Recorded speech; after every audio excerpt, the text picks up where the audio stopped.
Barangay Hinebra, bad news kay Stephen Holt mga bro, kailangan mag-step up at Chris Macolo may inamin. So hindi na nga bago sa atin itong si Chris Macolo mga bro dahil maraming ang humanga sa import na to noong 2019. Gustong gusto pa sana nitong maging naturalized player noon sa ating bansa, kaya lang hindi nga siya pinansin ng SBP.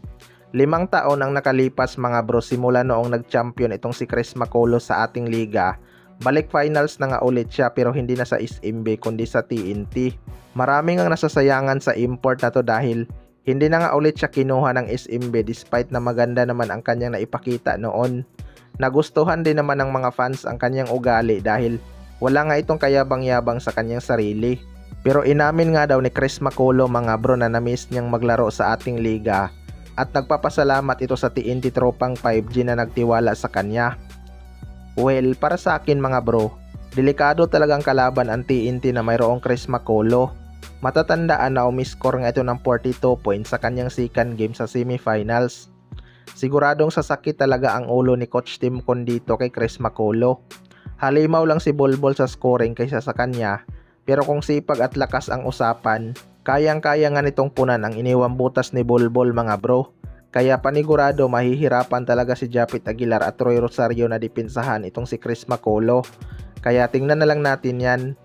Sa kabilang banda naman mga bro, Barangay Hinebra, bad news kay Stephen Holt, kailangan mag-step up. Isa nga sa mga missing factor ng Barangay Hinebra pagdating sa opensa mga bro ay itong si Stephen Holt. Kilala nga itong scoring machine pero hindi man lang siya nakapagtala ng double digit sa buong semis kahit napakataas ng kanyang playing time. Bad news talaga kapag hindi tumulong sa opensa itong si Stephen Holt mga bro. Kapag nakita ng TNT na butas itong si Stephen Holt sa opensa, lilimitahan lang nila si RJ Abarrientos at Justin Brownlee. Malakas din kasing dumipinsa kay RJ Abarrientos ang rookie ng TNT mga bro. Kaya dapat maging handa itong si Stephen Holt mag-step up kapag kinakailangan. Mas luluwag kasi ang kanilang spacing kapag uminit din sa labas ang shooting ni Stephen Holt. Ang problema lang talaga sa kanya mga bro, kahit pumapasok ang kanyang mga tira, natatakot nga siyang tumira ng marami kaya limited lang din ang kanyang attempt.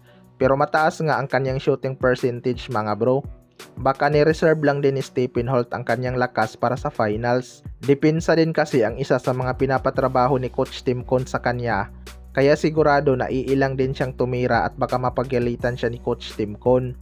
Pero kung bibigyan talaga to ng signal ni Coach Tim Con na tumira ng tumira, baka mag-init pa ang kanyang shooting.